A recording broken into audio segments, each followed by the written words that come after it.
I, male 35, have a daughter, 19. I was a terrible dad to her, which I think is expected because I was just a kid. At first, I left her with a family member because I wanted to finish high school, then I decided to go to college, and after that I decided to wait until I had a good job and earn some money before I finally decided to raise my child when she was a young teen. I feel awful about how I treated her, and I wish I could go back in time and raise her myself. She had a tough childhood because the people raising her were poor and I didn't help. However, now I'm making good money, and for her 18th birthday, I've decided to give everything to her. My house, my car, most of my savings, everything. I did so and I started over. My friends all told me I was crazy and said my daughter would kick me out of the home as soon as she got everything. However, it's been almost 2 years, and my daughter has never even mentioned the fact that I'm still living in her home, using her car and her money. Anyway, I've been dating my girlfriend for 10 months now, and we're in love and thinking about marriage. She has a teen daughter from a previous relationship. A few days ago we talked about getting married, and she told me that she understood if I wanted a prenup because I'm richer than her. I laughed and told her that she should be the one asking for a prenup because I don't own crap. She looked surprised and asked me what I meant. Considering I have a nice house, an expensive car and a pretty luxurious lifestyle, this can't be true. I told her that almost everything was my daughter's and told her the whole story. She asked what if we get married? What about my child, me and our future kids? Do they get nothing because everything is my daughter's? I've been saving for almost 2 years now, and I will keep saving, and soon we'll be able to have our own house and a car. She, however, thinks I'm an idiot, and I've been deceiving her by not telling her that I don't have anything. Another problem is that my daughter doesn't like my girlfriend, and we both know she won't tolerate her living with us, and she'll likely kick us out after I get married, and now my girlfriend is furious. So, am I the idiot for giving everything to my daughter without thinking about my future wife and children? For her 18th birthday, I decided to give her everything. My house, my car, most of my savings, everything. This was not a rational decision, and you should talk to a therapist.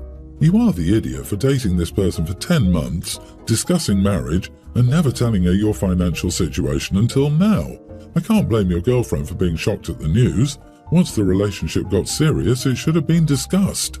Wow, I get the guilt, but this seems like a moronic move. You gave an 18-year-old more money than they have ever had, with probably little or no guidance on how to handle the actual day-to-day reality and responsibility of it. Plus, it seems like you never really grew. You refused to be there for her because of money, and you think giving her all of your money will absolve you of your abandonment. Money is not the same as love. You could have set up a trust and staggered your gifts, but you needed to make it this massive gesture to make yourself feel better. Did you get therapy when you decided to start raising her when she was a young teen? Dude, this screams dysfunction. Oh, and ditch the gold digger. No one gets to dictate what you do for your kid. Period. I agree. OP's not the idiot. You're not obligated to discuss your financial situation with a partner until you start talking about living together or marriage. You did tell her about it when you started talking about marriage, so you're not an idiot for that. You can also give your possessions to whoever you want. Your girlfriend is just salty because she thought she'd get the nice house and the nice car, and now she won't. She sounds like a gold digger. Also, I say this as a solicitor, always get a prenup. Even if you and your partner earn the same amount, etc., etc. You have no idea the lengths that people can go to and screw someone over. Always protect yourself with a prenup. I, 20s female, have an unusual name. It's one of those hated names that people think of the parents trying hard or making their kids' lives harder instead of picking a real name. Think Princess, Ocean, Navia, Moon. Now, I love my name and have never been bullied for my name in school. I have an excellent job, so it never held me back there. I married my husband while we were still in college. That's when I met his parents. They were nice, but kind of taken aback by my name when we first met. But still nice, there were no issues back then. Recently, father-in-law has mentioned how much he would love to have me work for him. I thought it was a lovely thing to say, but he started getting more serious about it after a few weeks. He asked me if I would be interested, and I said it would depend on certain factors, but it would be nice to work for the family business. He didn't say anything else right away, but then a couple of days later, he told me he was serious about wanting me to work there, but I would need to change my name to something less embarrassing, because the negative impact on his business was not something he was willing to risk. And a ridiculous name is a sure way to harm your relationship with important business contacts. I told him I understood if he felt my name couldn't fit in with his business, but I would not change my name, so we should just forget the offer. For the second time when talking to him, he was taken aback. Another couple of days passed and my husband told his dad he was crappy for offering me a job with conditions, like my name, attached to it. Then mother-in-law told me it was a little hasty to refuse without thinking it over. I told her the thing is I love my name and don't want to change it for a job. Father-in-law is offended that I wasn't willing to consider it. He told me it was an amazing place to work, which I do know. I heard great things from his employees, and I should be willing to make a small adjustment so I can be more professional in presenting in the business world.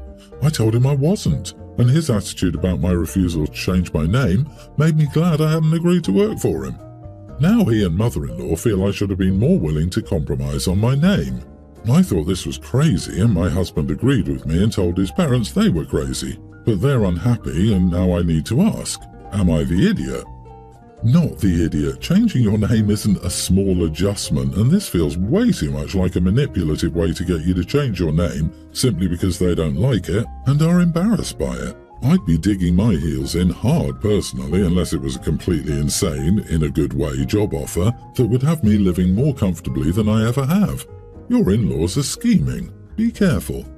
Is he kidding? Telling me you will change your name and take the job when he changes his name to Moondoggy. It's such a small ask for a big opportunity after all. You shouldn't change your name for a job with him. He has such a nerve even asking, and furthermore for taking issue with you for politely declining due to his idiot job requirement. You are entitled to turn down any job offer for any reason. What nerve! Your in-laws did you a favour. If this is how far they'll go just to allow you to work for their wonderful company, then it would get much worse once you are under their control. They think asking you to change your name is a minor thing, like asking you to stop dyeing your hair purple or cover up a vulgar tattoo.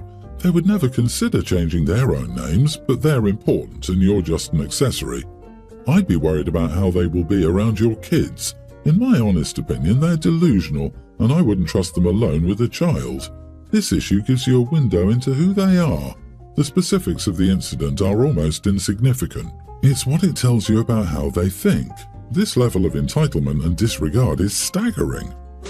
I share custody of my pre-tween son Elliot with my ex. It's mostly split and we have a calendar that we can revise if needed. Usually we swap him every week, but around holidays we extend the times. So the ex gets him for half of this month and I get the other half.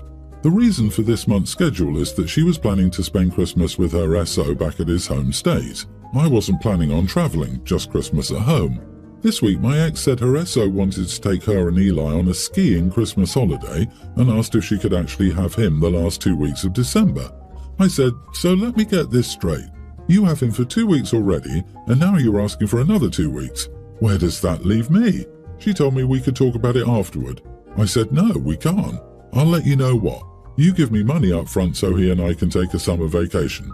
She said that was outrageous.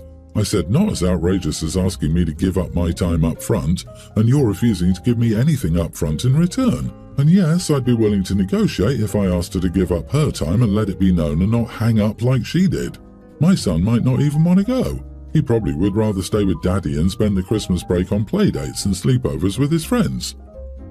You are the idiot. This is your child, not something to be used as a way to get a free vacation. The fact that the first thing to come to your mind was money, instead of wanting to spend time with him, is a huge red flag. I would have hung up on you too. Work together to get those 2 weeks back at a later time. After all, you'd rather spend time with your child than have some extra money, right? Also, please don't make a habit of taking away opportunities from your son because of petty things with your ex. Ask your son if he is interested in going skiing. If not, explain to ex. If so, ask the ex to revise the calendar together. Either way, you owe her and your son an apology. I had to read this twice because, what? I can understand OP wants a full month in summer in exchange for a full month with Mom, but money for a summer vacation? Where is the event coming from? Using his visitation time as a financial bargaining chip? That's just vile and incredibly demeaning. May I recommend a poker game? You can double down on the potential time spent with your child. Jesus, no wonder you're divorced. It's more that he wants a trade-off immediately because it sounds like he may not trust his ex to follow through on an agreement. So money makes sense. To have the time now, you give me money now. Her statement, "We will discuss it at a later date," could mean I will forget you gave up your time in Christmas and give you nothing in the future when you ask. It all depends on the co-parenting relationship. I think OP's not the idiot for asking. I, 35 female, and my husband, 39, have been together for 8 years. We have 2 children, a tween and a pre-tween. For the past few years, we've been thinking hard about being foster parents. My husband grew up in the system and it caused him loads of trauma and PTSD, so we wanted to do something good for these children. We were living more than comfortably and we wanted to make other children's holidays great and hopeful to have an impact. I mentioned it to my parents and some other relatives about a week before placement. We were placed with siblings, 2 tween girls. They came a few days after Thanksgiving, and it's a situation that we hope to adopt as well. My sister is hosting the Christmas party for the whole family and messaged me about this with some complaints, saying some people didn't want to buy these children gifts and that they weren't part of the family, that I picked the worst time to do this and how some people were worried about their behaviors. I said as long as they were in my household, they were considered family, and I picked the best time to do this because no child should be alone for Christmas. She got irritated and said just because I made this choice doesn't mean everyone needs to, and asked if the kids even deserved it, how I didn't even think this through, and how they'd be towards others at the party. My sister and her husband were at my home when I caught the tweens stealing my husband's cigarettes, so now they're under the impression they're bad children, which equals not deserving of privileges. I said that none of us would be attending. After that, she started spamming calls to my phone, which I answered once, and we got into a heated argument where she told me I'd be ruining the whole thing. I'm helping her cook most of the meals. I blocked her number for a couple of days. Am I the idiot? Not the idiot. It's probably best that you don't attend regardless. I doubt these 2 kids are really ready to navigate a big family celebration with a bunch of strangers when they barely even know you yet. You guys went into a very challenging situation and things will be hard. I could even be sympathetic towards your family since their lives may be affected by your decisions, but honestly, the fact that they're focusing on you not making dishes for Christmas really paints a pretty awful picture. You are the idiot for demanding your extended family treat these new additions to your household the same as the kids in the family. You haven't given anyone enough time to adjust and develop familiarity with each other. There's no guarantee the foster kids will stay long enough to be there on Christmas. They may not. You've only known them for a few weeks. It's nice you want to open your home to needy kids. It's unrealistic to expect and intrusive to require your extended family to immediately take up your attitude towards the foster kids. Do you mean just like they would have to get presents if someone in the family had a baby in October instead of having foster kids? How is this any different just because the kids are older? Ah, the Grinch has made an appearance. Welcome. Heaven forbid people be kind to children at Christmas. Who knows what they might expect? I mean, honestly, if getting 2 foster kids Christmas presents is that much of a burden to you, you already fail at Christmas. I disagree. I think you're setting up your kids to hate the fosters if they miss out on holiday fun because of your choice. Expecting other people in your family to shower them with gifts before even meeting them is rather entitled. How are you managing this transition with your own children? Are they being told as if the foster kids are the same to you as your existing kids? Have you explored your kids' feelings, concerns and reactions to this change in their home and family? It's too soon to ask too much. It's a lot for everyone. My son and daughter-in-law are expecting their first child. I'm a 63-year-old female and am having problems with my oldest son and his fiancée. My son is 30 and his fiancée is 28. They've been together for 6 years and live about 4 hours away from me. I'm a single mother and still have my other 2 adult children living with me. My daughter, 22, has a toddler son who lives with us since he was born. Due to my daughter's situation, I've always been the primary provider for my grandson. I'm not retired, I still work from home and have a lot on my plate. I'm my grandson's childcare whenever she's working, but overall my grandson has lived with me the whole time.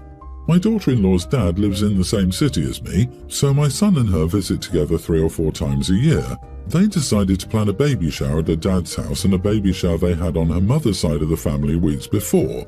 We were excited to celebrate them while they visited and were planning on going. The shower was scheduled from 2 to 6 p.m. and my daughter worked that day until 3 p.m. I originally told my son we'd be late due to her work schedule and they said that was fine. Something had happened at my daughter's job that day, causing her to stay over an hour late, which she then had to drive 25 minutes home. I kept texting my son updates on the situation and explained how I didn't want to go to the party without her, while I also had my grandson. My other adult son is unable to watch my grandson alone, he's disabled and he doesn't drive. By 4:30, my son texted me and told me to forget about attending. My daughter was back by 5 and I texted him I was sorry and that we were on our way. He wasn't returning my phone calls, so I figured we weren't welcome to show up anymore. I texted him that I was just as upset and asked him and daughter-in-law to pick up their gifts at our house when they could. Since this happened, my son was somewhat understanding, but his fiancée is really upset with me. I'm being told I favour my daughter, how unsupportive I am, and how we embarrass them by not being there. My daughter-in-law refused to pick up the gifts because we couldn't be bothered to show up for them on top of them travelling to us. She and I have always gotten along, but this situation is causing turmoil. Am I the idiot? You are the idiot, but because you're taking on weight, justifiably believes that she is the lowest on your list of priorities. The missing reasons are the daughter is the golden child. I didn't even have to get to the line where you told you favourite your daughter to see that you bend over backward for her to the exclusion of everyone else. You're prioritising your daughter and her lack of respect for your time and personal life. You're working full-time and full-time caring for her child and providing a home for them. She needs to get her act together. She chose to have a child, and all of this responsibility shouldn't fall on you. How often will you see your son's child if this is how busy you are right now? Of course he's upset. He sees how it really is.